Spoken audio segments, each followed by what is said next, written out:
difficult to play. Hard to play. I need my computer. Prabhu, leave it here, I need it. Leave it. Good.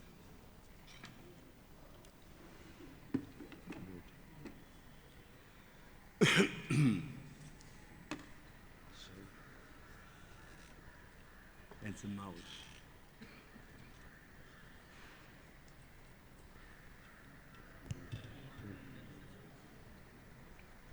What's the verse? Is there a book? You have a book here? Bhagavatam?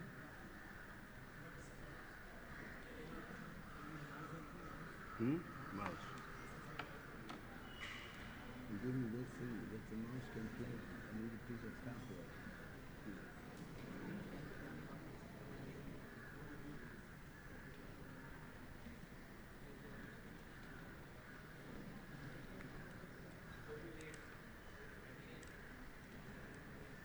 On the other side.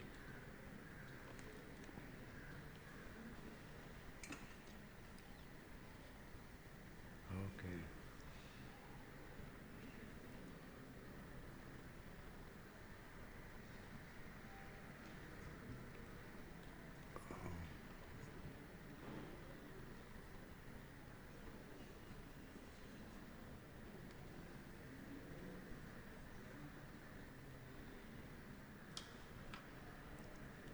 Om Namo Bhagavate Vasudevaya.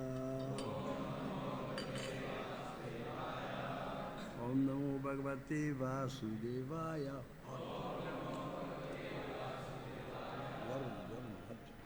Om Namo Bhagavate Vasudevaya.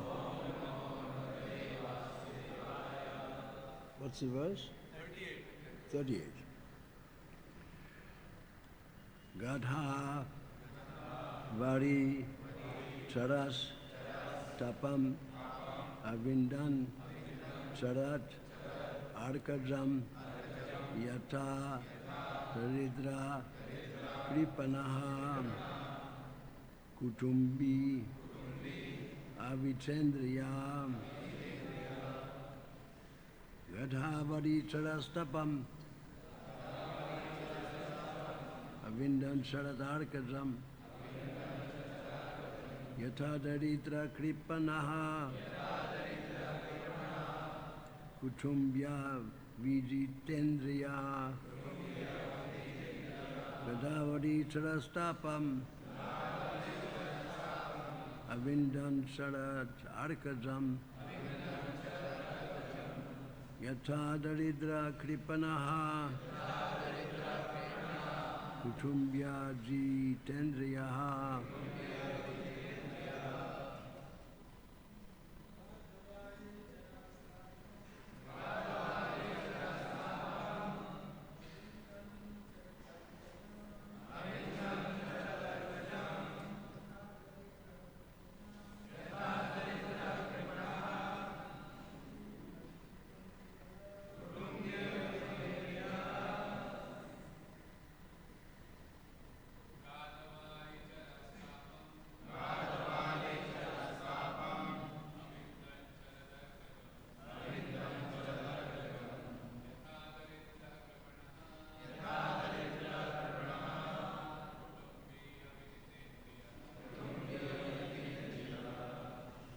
Gada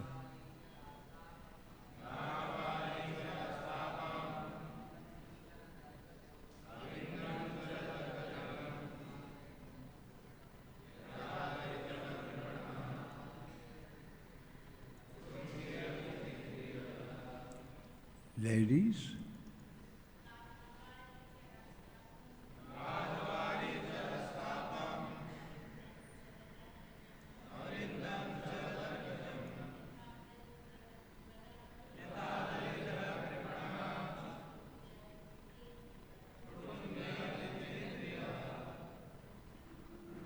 Hare Krishna. Gadavari Chara. Those who were moving in shallow water.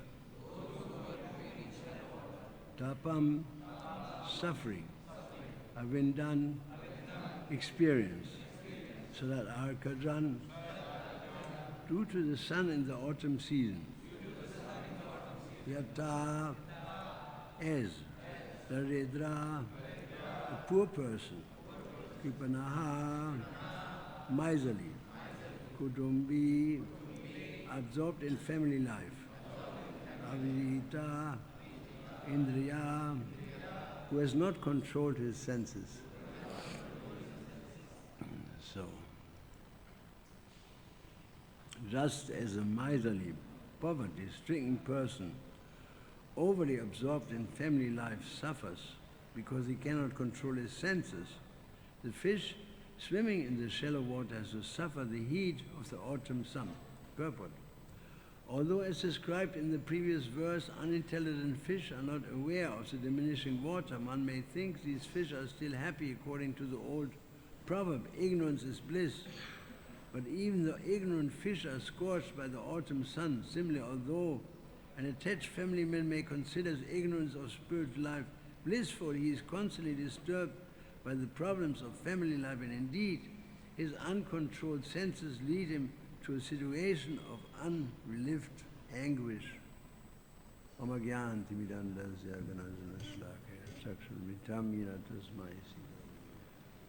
Sri Chaitanya Manovistam Stapitamina Bhutale Swayam Rupa Karamayam Dadati Swaparantikam.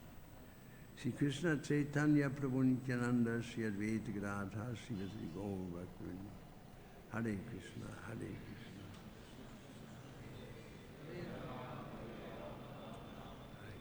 So, this is a position of people absorbed in family life. I can say from my own experience, I went through that till I took Vanaprastha, and it was not exactly Swargaloka. It was difficult. And if I do have to be born again, I will not marry. It is very difficult. It appears to be blissful, but there are so many difficulties. And the most difficult thing to tell, I can say, the most difficult thing for a person, if he is raised in a traditional family and he marries an American wife, that's the most difficult of all. Because in the Western world, people are never wrong, but most of the time not right. Very much so. So in any way, family life is always compared to a dark well. It doesn't have to be like that. It doesn't have to be like that, because ultimately, Brahmacharya ashram is the best ashram. That's a fact. Household, Grihastha ashram can be the best ashram. Vanaprastha can be the best ashram, Sannyas ashram can be the best ashram. All ashrams are the best, actually. However, if they are not properly performed in Krishna consciousness, they all are difficult. They all are difficult. There's one verse that comes to my mind. Let's see. This sounds like a very discouraging verse, but notice what it says. Tavat ragadaya stenas, tavat kara griham griham, tavan mohan gri nigado, yavat Krishna nate janaha. My dear Krishna, until people become your devotees, until, up to that point, you get the point, until. Then it says, their material attachments and their desires are thieves. They're thieves. You can see this, practically speaking, when we chant Hare Krishna mantra, then the senses and the mind are coming, the thieves, and steal our valuable time away, right? You're chanting Hare Krishna, Krishna, Krishna, right? And then Facebook. And so many other distractions, endless distractions in material life. So the senses and the mind potentially have this ability to become thieves. Particularly, I give an example. You go home. from the university or from ever work, you go home, say university. Next morning you have to get up early in the morning to be back in the university, right? You have to get up at 6 o'clock. So you come home and you smell, senses, the nose, pizza. And you go into the kitchen and the eyes see the fridge and you open the fridge. What do you see? Pizza. The intelligence says, don't eat pizza now, you will not be able to get up early in the morning. But the senses said, just a little bit, Prithu. Don't be so hard on yourself. Mind also says, just a little bit, just a little bit. Intelligence said, don't do that. This is a common phenomenon that you see in every situation of life. Senses and the mind, they're always together, like Krishna Balaram, always together. Senses will say, come on, just a little pizza doesn't hurt at all. Mind will say, yes, it feels very good. Let's do it. Intelligence says, actually, don't. Right? These are the two elements we always face in every situation of life. And if we want to achieve something, we should not listen to our mind and our senses, we should listen to our intelligence. Even if you want to become an Olympics champion, when you run the racetrack, the mind will say, and senses will say, body will say, well, I'm tired, let's go home, you already ran 20,000 times around this racetrack, let's go home, take it easy, watch some television, lie down on bed, eat a pizza, then ice cream, then a beer. But the intelligence said, don't do that. Don't do that. So because he's able to conquer his mind and his senses, that's why we say you have to make up your mind. How do you make up your mind with your intelligence? Mind is always like this, Sometimes you're happy, sometimes you're unhappy, sometimes you like it, sometimes you don't like it. Sometimes you're distressed, sometimes you're depressed. Who sometimes here, I would like to see that you lift up your hands, be honest. And I tell you frankly, I'm the first candidate. Who is sometimes distressed in his life? Lift your hand. See? Look around for a moment. You see everybody, it's not you alone, you poor little me, nobody loves me. It's not like that. Everybody is sometimes unhappy. It's a fact of nature. What is that verse? Matras pashas dukkhantiya sitosna dukha dukkara agama payanu sitas tamsi. Bharata, they have it right in Bhagavad Gita. It's authorized to be distressed sometimes, or to have a depression.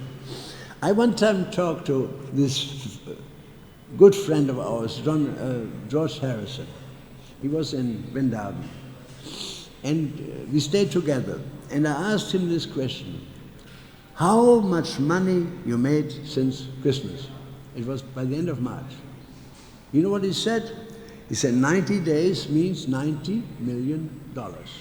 Think about that. 90, every day he wakes up, there's another $1 million in his bank account. You can't spend that, possibly. Impossible. You can't spend $1 million a day. Right? So I asked him, does it make you happy? Does it make you happy? And his surprising answer was,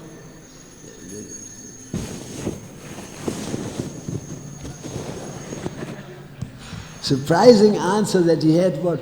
For every dollar, an equal amount of pain. Think about that. That's what he said. I said, what do you mean with that? He said, well, I have the same anxieties, the same distress, sometimes the same depressions, like every single person. Nothing has changed since I was a child. Nothing, except I have money. That's true. But otherwise, the mentality of feeling happiness, sometimes distressed, sometimes even distressed, doesn't go away no matter how much money you have and no matter where you go. It doesn't go away. The pain And the happiness remains the same because they depend not on your external circumstances, they depend on your karma. That's what it is, on your karma. You see? So, and then I asked him, what about anxiety? You have any anxiety? He said, you can walk around freely everywhere. Nobody cares for you. But I have to be very careful. What happened to John Lennon, his friend, who was shot by a fanatic, can happen to me every moment, and that's my anxiety I have. Every moment I saw when there was some noise, it was like this, like this anxiety. You see? So what you get in the material world is really anxiety. What you get in married life, naturally it's nice to have children. Naturally it's nice, there's some nice aspects to it. And in fact, it could be very, very nice, even married life, provided, as it says in this verse. What happened to this verse? Oh, here on the computer. If one is a devotee. Then it says, until people become your devotees, their material attachment and desire remain thieves. Always remember, the mind and the senses are thieves, professional thieves, that have come to you since millions and millions and millions of births, the mind and the senses. Then it says, their homes remain prisons, and their affectionate feelings for their own family members remain foot shackles. Now, this is a situation unless one is a devotee. If one is a devotee, then the whole equation changes. Whole equation changes, because all of a sudden the senses become useful. The mind becomes useful because it's thinking about Krishna. His home is not a source of, imprisonment. His home becomes a temple. So home is a temple. All the food is offered to Krishna. And the kids become actually Krishna conscious. Then it is not at all a source of distress. The most wonderful thing is when you see that the kids become Krishna conscious. That's the most wonderful. I have this experience actually. I know now my son is on the street in Los Angeles at this very moment, distributing books. So that makes a difference. That gives you some pleasure. So when the kids are devotees, then, the house is actually a temple where Krishna is worshipped. And the senses and mind is engaged in Krishna's service. Then I ask you the question, what does it make a difference? To a sannyasi who has the same situation. Senses, mind, intelligence. He doesn't have a home, good, nothing to worry about. And he doesn't have kids, which are difficult sometimes. I mean, I was raised in a family of 7 children.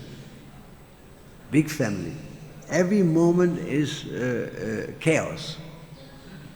Every moment somebody is fighting. Something is lost, somebody falls from the stairs, somebody laments about this. It's like living in a zoo, practically speaking. if you live in a big family, right? But living in a zoo. And people are fighting. I fight with when I see my brother, he's 2 years older, but I should always remember he's my older brother. And he will be my older brother for the next million of years when we were together. The older brother knows always better. The younger brother knows nothing of nothing. And he expects you to accept his position as the older brother. And so my experience is when we get together, after 5 minutes we are fighting. Because he doesn't accept anything I do. He asks me, what's your bank account, how many cars you have, how much money you have, come on, let me the facts of life, what did you do all with your life? And I said, I'm not interested in all this stuff. In fact, let me tell you, one day I came home to give you a very graphic description of that, and he said, now, half my wealth, and he's wealthy, cars, not just houses, etc. He said, half my wealth It's yours, you rich boy. Sign. I said, what do I sign? He said, you join my company. I said, and forget about this Krishna. That's what he said. Forget about this Krishna. I said, keep it. I don't need it. Right? So the difference in family life are always there if people are not Krishna conscious. That is the thing. If you think about the gopis were engaged in the most ordinary activities like milking cows and making butter and nourishing their children and cleaning the house and serving the husband. These are activities that everybody else does. But. Here's a but. And Prabhupada said that here. Let me read it to you in Prabhupada's own words. Apparently the residents of Vrindavan, the abode of Lord Krishna, are simple householders engaged in ordinary affairs such as herding cows, cooking, rearing children, and performing religious ceremonies. However, all these activities are intensely engaged in the loving service of the Lord. Residents of Vrindavan performed all activities in pure Krishna consciousness, and thus they exist on the most exalted platform of liberated life. Otherwise, the same activities performed without Krishna consciousness constitute ordinary bondage to the material world, and the house becomes a prison, the senses become thieves, mind becomes a thief, and the attachment to children become like foot shackles. The activity are the same. The question is the consciousness. That's the point. That's the point. In which consciousness they actually performed. And so then Prabhupada says, thus no one should misunderstand the exalted position of the residents of Vrindavan, nor should one consider oneself highly religious simply because one performs ordinary domestic activities very enthusiastically. Like Daksha, he had thousands of children, but he was not Krishna conscious. Even if you have thousands of children, not satisfied. Conversely, if we engage our family in the loving service of the Lord, our endeavors to maintain our family becomes part and parcel of our progressive spiritual duties. That's why Krishna says, Yad karosi, yad asnasi, yad johosi, yad whatever you do for me.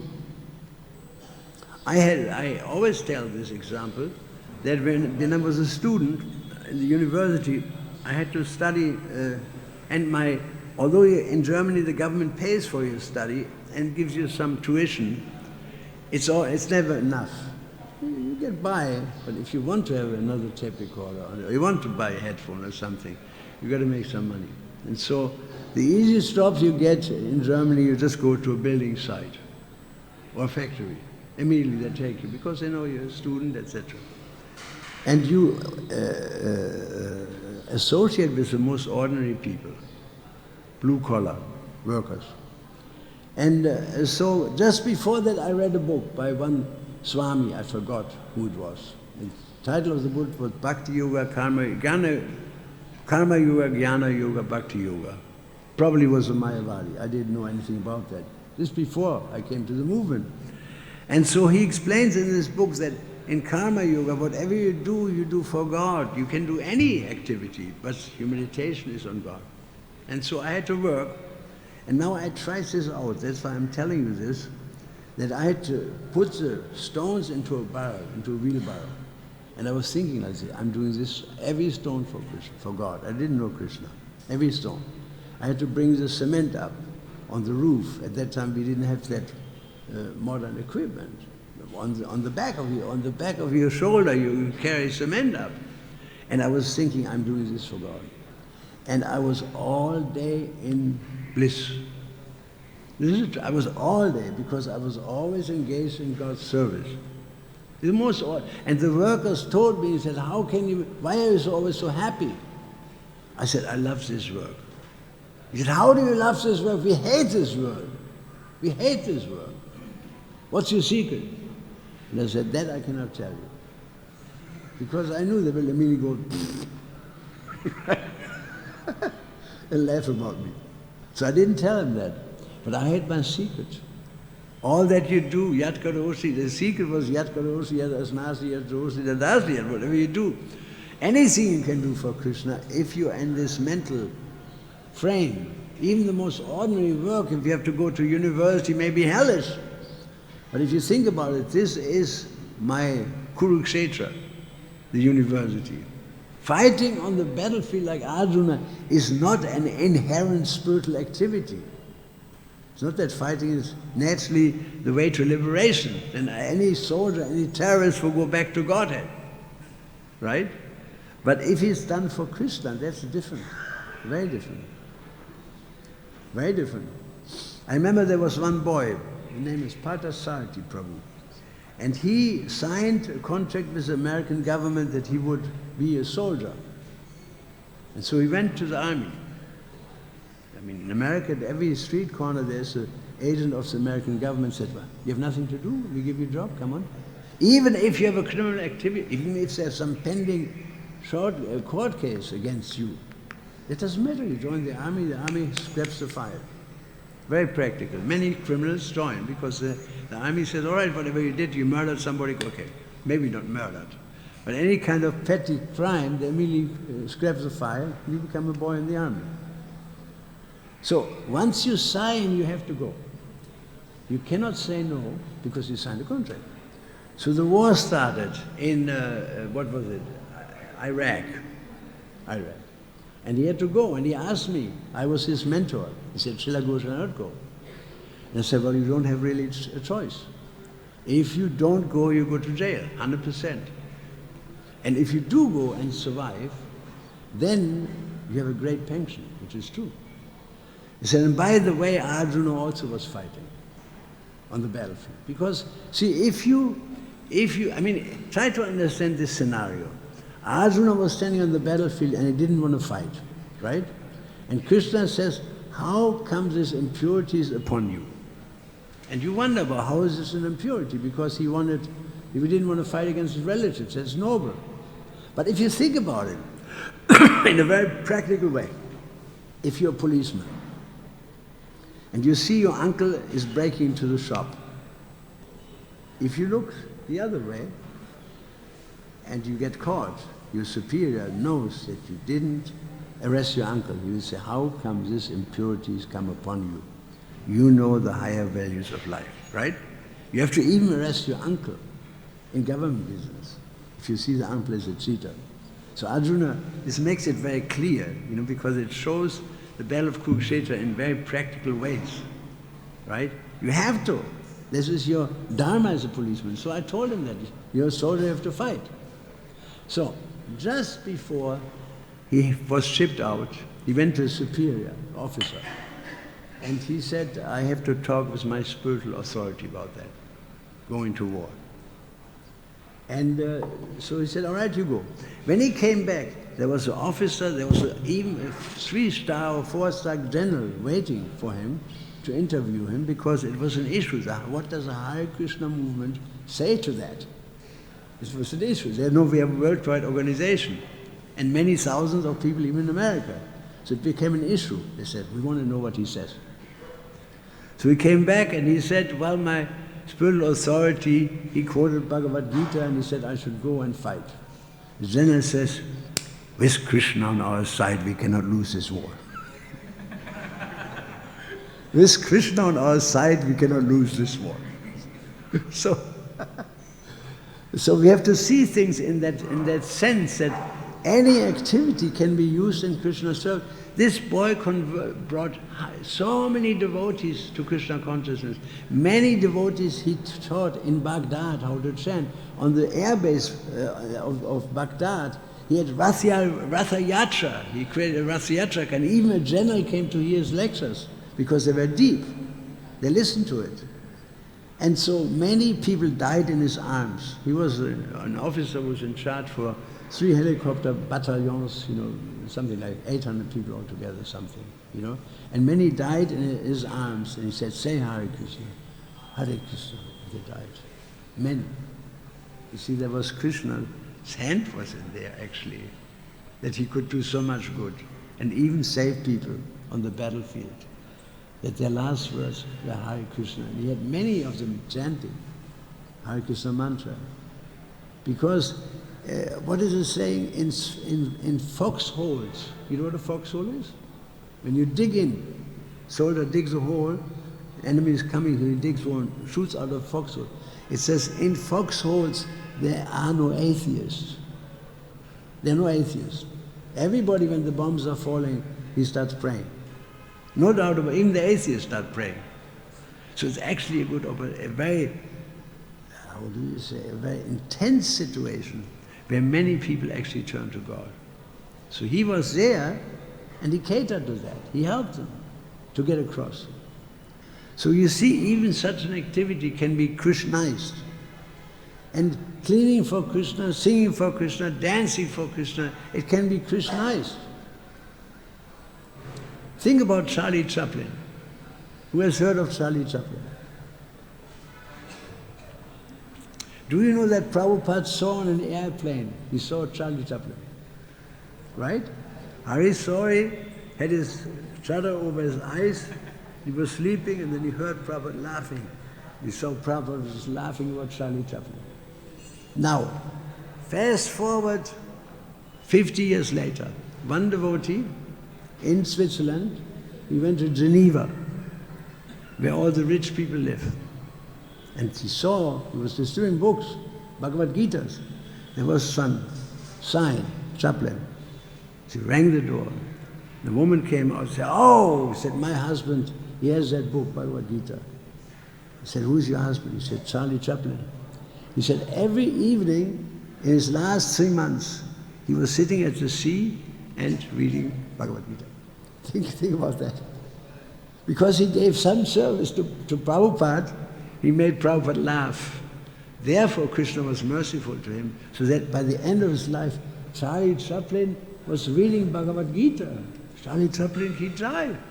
Wonderful. There are so many examples. Just a little bit you do for Prabhupada. There's one famous story that one time Srila Prabhupada, he was traveling to America, and in the morning everybody was eating this food. Steward, this was distributing the plates. And then Prabhupada said to Shutakirti, "Do you have anything? Did you bring anything?" He said, "Yes." He brought puffed rice and peanuts or something. So Prabhupada ate. And then he gave the rest to Shutakirti. And Shutakirti started eating. A stewardess came by. And she said, "Oh, that smells so good, may I?" And she took out of his cup his karmi hands, out of his plate. Said, popped it in her mouth, said, "Very good, thank you." And she came back a little later and said to the old man, to Prabhupada, "Can I do something for you?" He said, "Yes, if you can get me some milk and some fruit, that would be nice." And she went into first class and came, gave Prabhupada fruit, milk, and Prabhupada was very happy. Now, 50 years later, one devotee, he goes and distributes book in Amazon. He comes into Amazon, it's wild, it's as big as India almost, huge, full of snakes, full of ferocious animals. If you stick your finger into the water, piranhas eat the finger within split seconds. You pull out just bones. It's so dangerous. Crocodiles, everything. And so in a little hamlet, in a little village, he knocked at doors and sold. One woman came out with a tilak. And sorry, said, "Mataji, how is it possible?" He said, "You come inside, I explain to you." Came inside, Prabhupada tape was running, little murti of Prabhupada in the middle of Amazon. And he said to her, "Mataji, how did you come here?" He said, "When I was young, I was a stewardess. And I flew on that airplane." This is Prabhupada. You see, just this little thing brought even a person at the end of the world to Krishna consciousness. It's so nice, so powerful. Little service to Prabhupada. Whatever we do, that's why Krishna says, whatever you do for me. And then the house becomes actually a spiritual planet. Children become a source of inspiration. And ultimately, it's the best bhakta program in the world. If you have children and you train them at home to become Krishna conscious. That's actually the best bhakta program of all. Right? And in this way, even the senses become subservient. The mind helps you. This tongue helps you to eat a lot of prasadam, which is wonderful.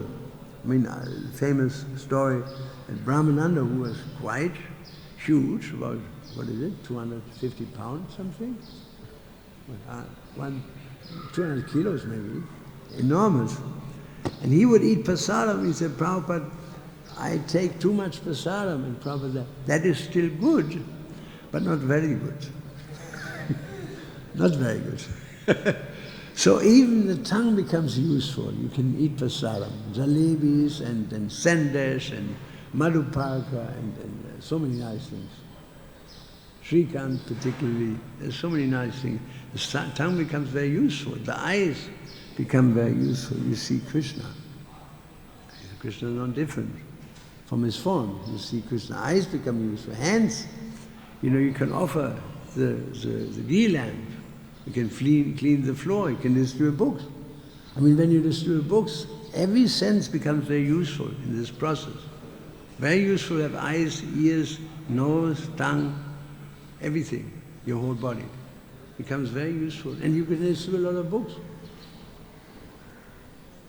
To the amazement of the people, in all circumstances you can distribute books. My favorite story is, one time we were driving on Sankirtan with my godbrother Chakravarti, myself. It was maybe 50 years ago, 40, a little less. It was after Prabhupada, I think.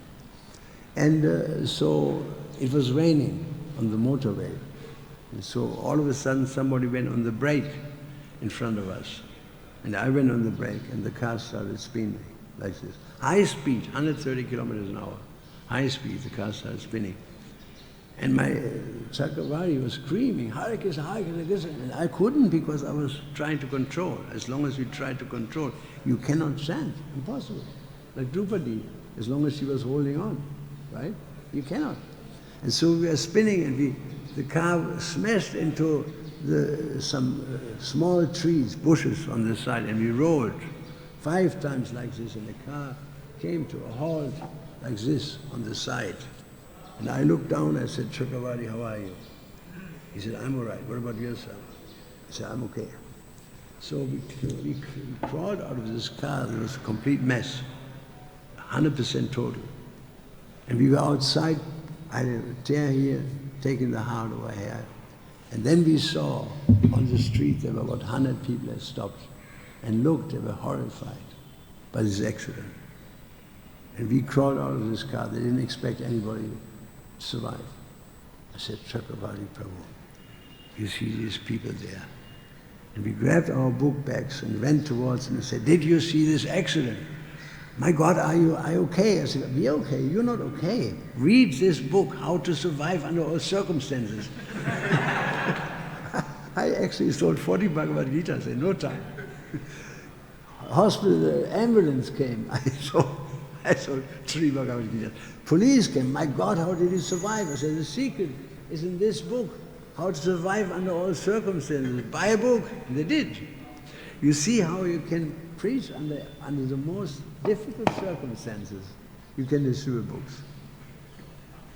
So all these activities are wonderful if they are used in Krishna's service. Otherwise they're completely useless. Everything you do in material life ultimately is completely 100% useless. Even if you're rich, like George Harrison, for example, you can't take it with you. You lose everything. It's a time of death.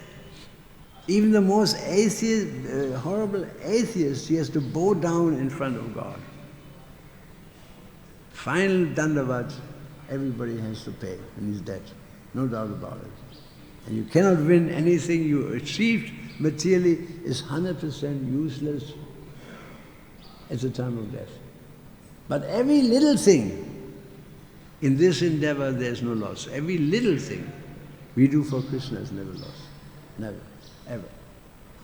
So that's worth it, if you think about it. That's our understanding that the most valuable thing is if you can chant Hare Krishna, if you can distribute books, if you can bring other people to Krishna consciousness, if you can sing and dance in kirtan, if you bring only one person to Krishna consciousness, that makes sense.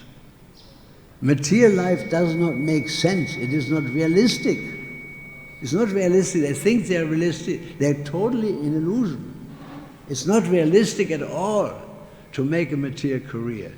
No, because it does. The reality of life is that we are eternal souls.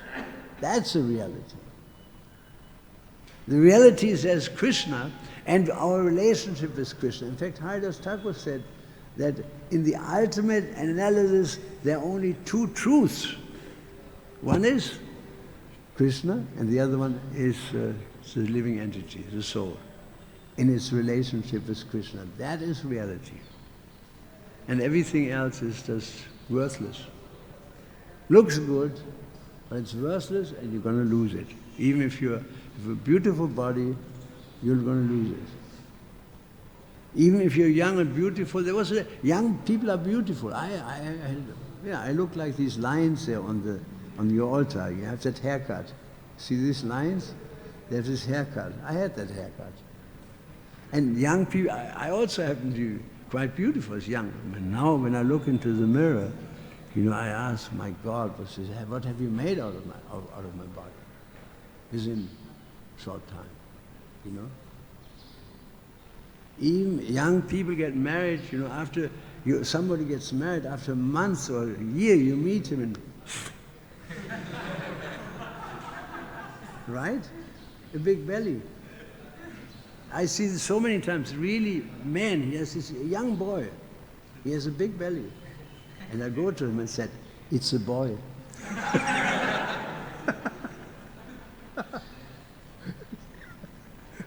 So the body becomes totally distorted. Everything becomes distorted. Now you're young, fresh, nice skin. After a short time, it's all gone. It's temporary. It's not real.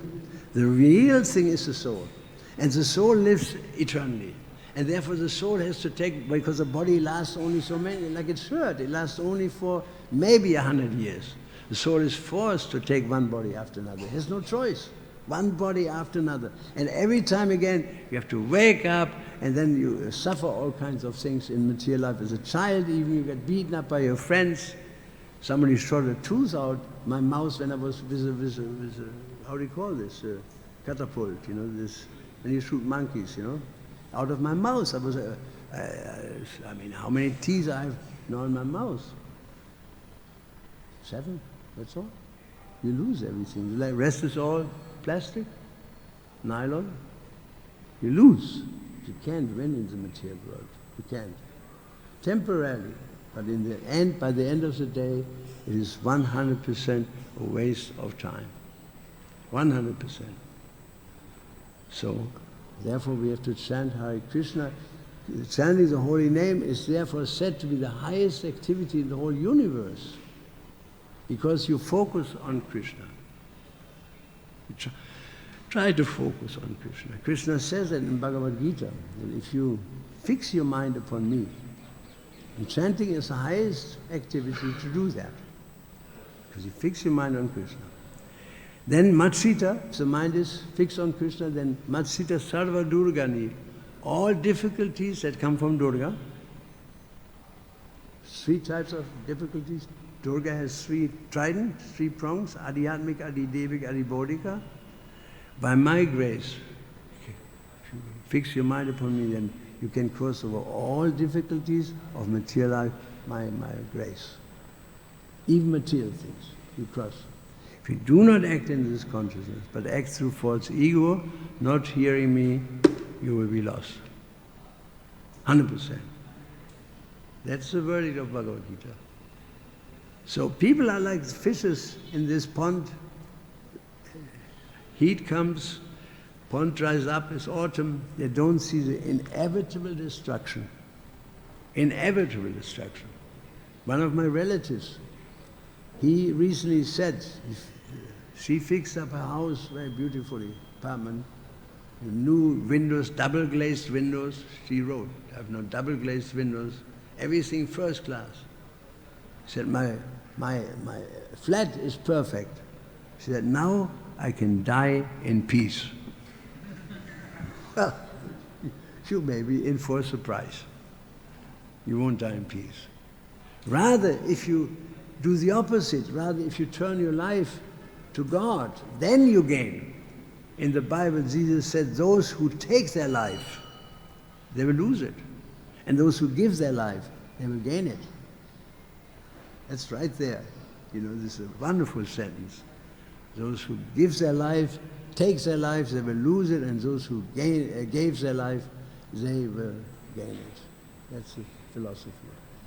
So I thank you very much for the opportunity to preach in this wonderful place, and you are in a wonderful place. You're very fortunate, the devotees are very fortunate that they can be here.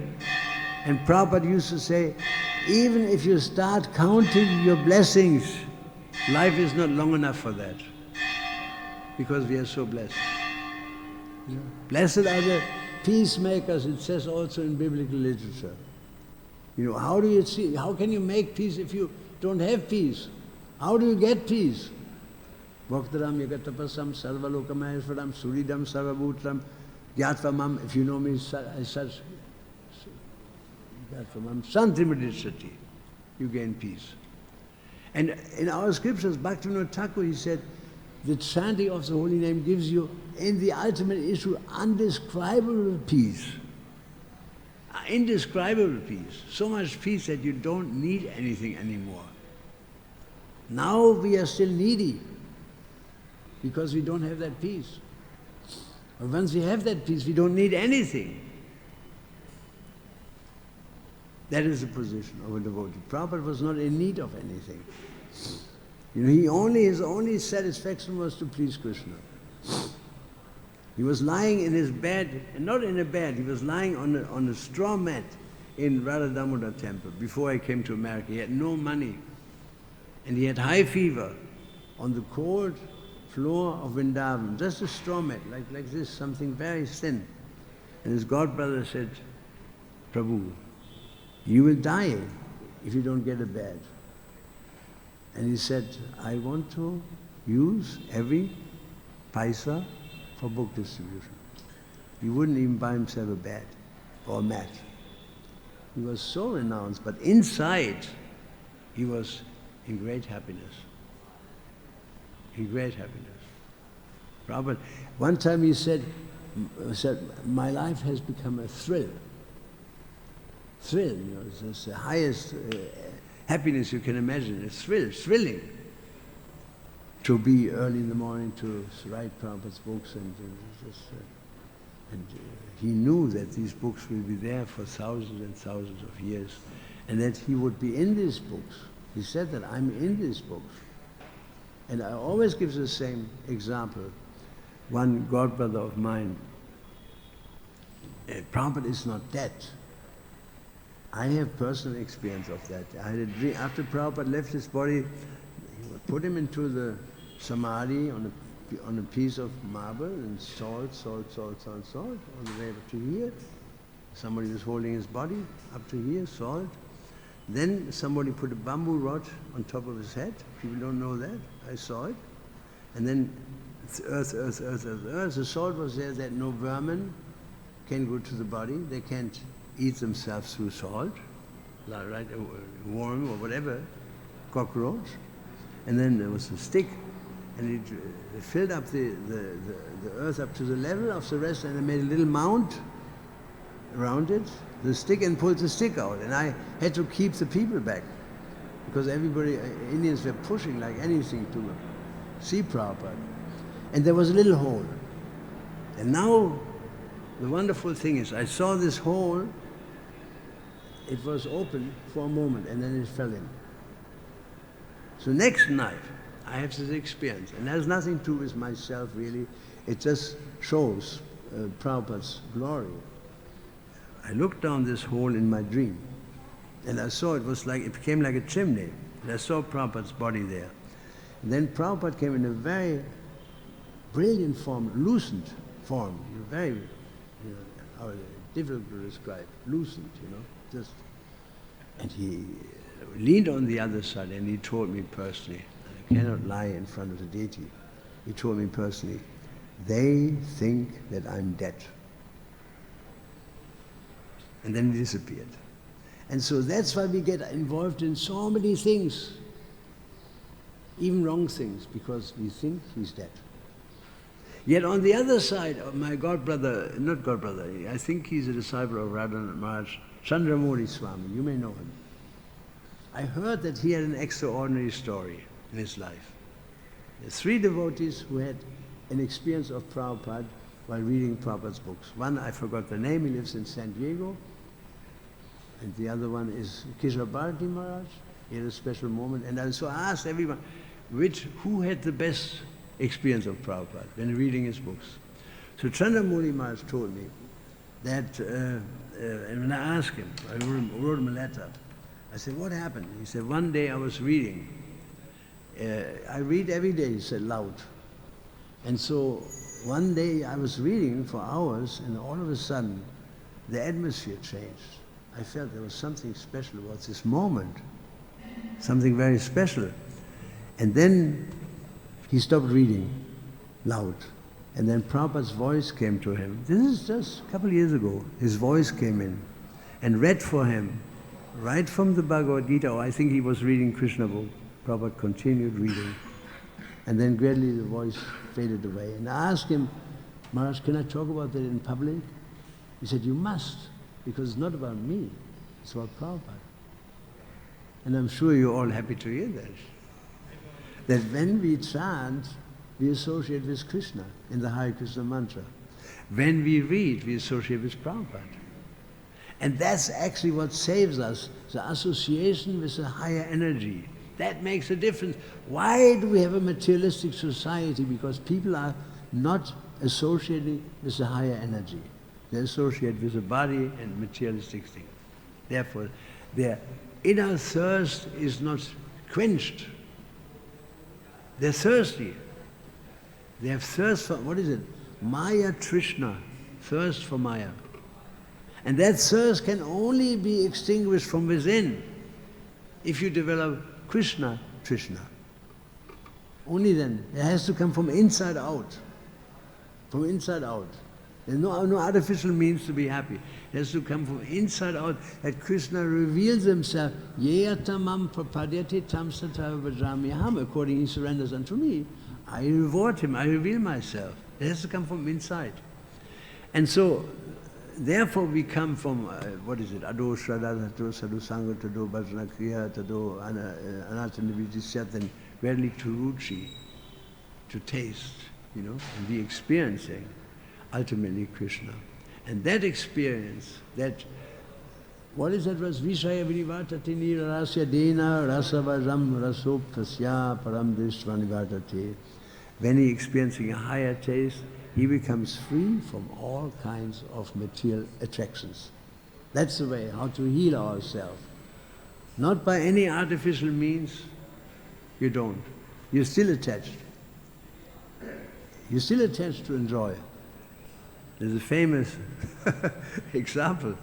There was one saint in Christianity, a very famous philosopher, not Thomas of Aquin, St. Augustine. And he had one very famous for this prayer in the Western world. He said, my dear Lord, give me celibacy, but not yet. Not yet. Great prayer. Please give me celibacy, let me be able to practice for it, but not yet. It's just a little bit I want to enjoy. Right? It's a very funny prayer. My dear Lord, give me celibacy, but not yet. I just want to enjoy a little bit more.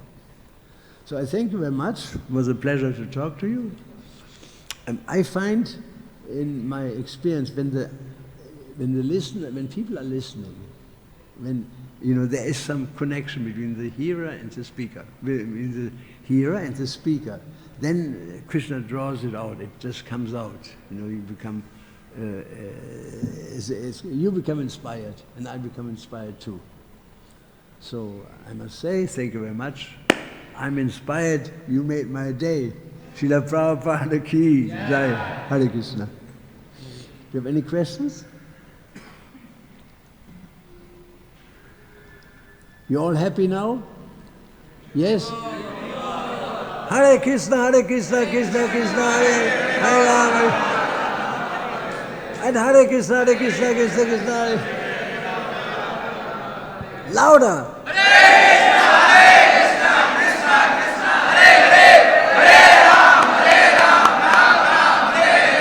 Prabhupada ki jai.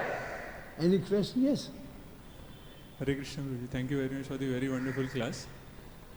My question is, you mentioned about the situation. You were mentioning about that book distribution experience. You were driving along with your God brother Chakravarti Prabhu, and how you met with that accident, and so basically it was you were in a very precarious situation. It was a calamity, but that calamity you transformed into an opportunity to preach. So they say when opportunity knocks the door, most people complain about the noise, that why there is so much noise. So my question is, how to transform such calamities, because padam padam yad vipadam natesham, there is danger at every step, so many calamities comes. Yeah. So how to transform that calamity into an opportunity? I will tell you. Let me just pick it up for you. There is one purpose that Prabhupada explains. This stress.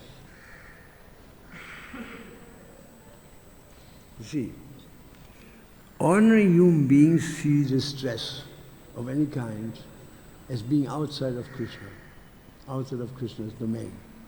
Then he says, Prabhupada explains the devotee, the position of a devotee. When a devotee is in distress, calamity, whatever, then he sees that God himself has come to him in the form of distress, so to relieve him from material existence. Krishna is to purify us. If somebody sees this, there's actually Krishna is coming. And he has that consciousness, tatenu kampam sukshamikshamano. He said, this is my karma. And Krishna gives me his karma for my own good. Then, while he's in various material conditions, and therefore devotee sees the condition of any type of distress as but another feature of God. Tatenu kampam sukshamikshamano. So we have to philosophically understand our situation, not mind and senses, philosophically. What actually happens to me right now? As Krishna is coming. And it may be painful at times. A devotee therefore regards distress as a great favor of the Lord because he understands that he's being cleansed of material contamination, tesham aham samudharta mrityu samsara sagarat. Now he says, the appearance of distress, very important, is a negative process intended to give the devotee relief from the material world. Why is it a negative process? Why? It says here, negative process of purification. Well, if you don't want to learn by hearing, you have to learn the hard way, by suffering. So the teacher makes you suffer, because you don't listen to him. That's the hard way. What is a positive way to become free from all suffering? Anybody knows? Hare Krishna, Krishna Krishna, Hare Hare, Hare Rama, Rama Rama. Even by chanting one word sincerely in this mantra, more karma is forgiven than one is able to commit in a lifetime. That's a positive process. Hearing, chanting, remembering, all these things. That's a positive process, so that whatever, even if there's karma, it shrinks ultimately to nothing. That's a positive process, to become free. So we always have to see things in connection with Krishna. Whatever it may be, happiness, distress, we have to see Krishna. This is Krishna now coming to me like this. This is Krishna comes to me like that. Now, say if somebody, the Krishna conscious way of doing things, somebody is beating you, right? And generally we become very angry. And we point our finger, we cannot forgive the person. Why you have beaten me? But the higher way to see is that he's just the instrument in Krishna's hands. He's just an instrument of our own karma. And if we want to forgive him, and we should forgive, because we want to be forgiven as well by Krishna. The only way to do that is if we accept 100% responsibility for this suffering. If you don't do that, if you're suffering sentimental, that's I forgive you, then tomorrow, today you forgive me, tomorrow you won't, because you're on the platform of the mind. But if you understand, you did this to me, and I take 100% responsibility because you're just the instrument. Doesn't mean that he's going free. He will suffer in some other court. It's in another court. You see? It's not in this court. If you take 100% of responsibility, so I take everything from you, then you have nothing left to be forgiven, because you already took responsibility. So that's the thing, that we have to take responsibility for our suffering 100%. Otherwise you point your finger, and when you point your finger, Prabhupada said, 3 fingers point towards yourself. And so somebody may beat you, somebody may steal something from you, somebody may behave miserably towards you. But in the final analysis, we have to understand it is not between him or them at all. It is between you and Krishna. That's all. As simple as that. This is how we see things philosophically. Not through our mind, not through our senses. We have to understand reality through Shastra. Through Shastra, through knowledge, not through our perception, sense perception. It is not what it is if you go through sense perception. It is not what it actually is. What it is that Krishna comes in our life. And sometimes he beats us, and sometimes he helps us. Not help me always, but sometimes he gives you Mahaprasad. None of us has a problem. If somebody comes as Mahaprasad, my dear, what's your name? Yes. My dear, yes. Here is this big gulab jam for you. For you! I got it from the deity, and I thought of you. You say, that is Krishna's mercy. If somebody comes and slaps you into the face, would you say, that's Krishna's mercy? And hold on a minute. Why are you doing this to me? What have I done? Come on, let's fight. Right? So we have to see. One who sees me everywhere and sees everything in me, there it is. And Prabhupada was lying on his bed in utmost pain. I saw that myself. I stood at his feet. He said, the last thing Prabhupada said, everything moving and non-moving, there's nothing but Krishna. This consciousness is called Krishna consciousness. Everything moving, everything on, whatever happens at every moment. It goes so far. Listen to this wonderful sentence, what Prabhupada says in the end of this purport.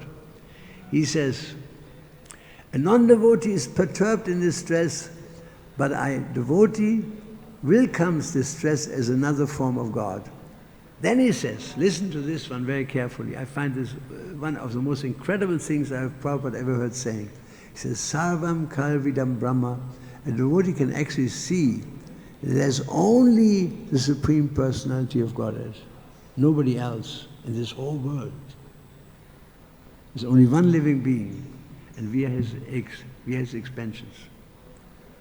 So there's only one living being. I never heard this in the Catholic Church. You don't hear this. They're not aware of this amazing philosophy as only one living being, that's Krishna. Nobody else in the entire creation. It's awesome. Srila Prabhupada ki jai, Srila Prabhupada ki jai, Srila Prabhupada ki jai, Go Premananda Hari Bol. Thank you very much.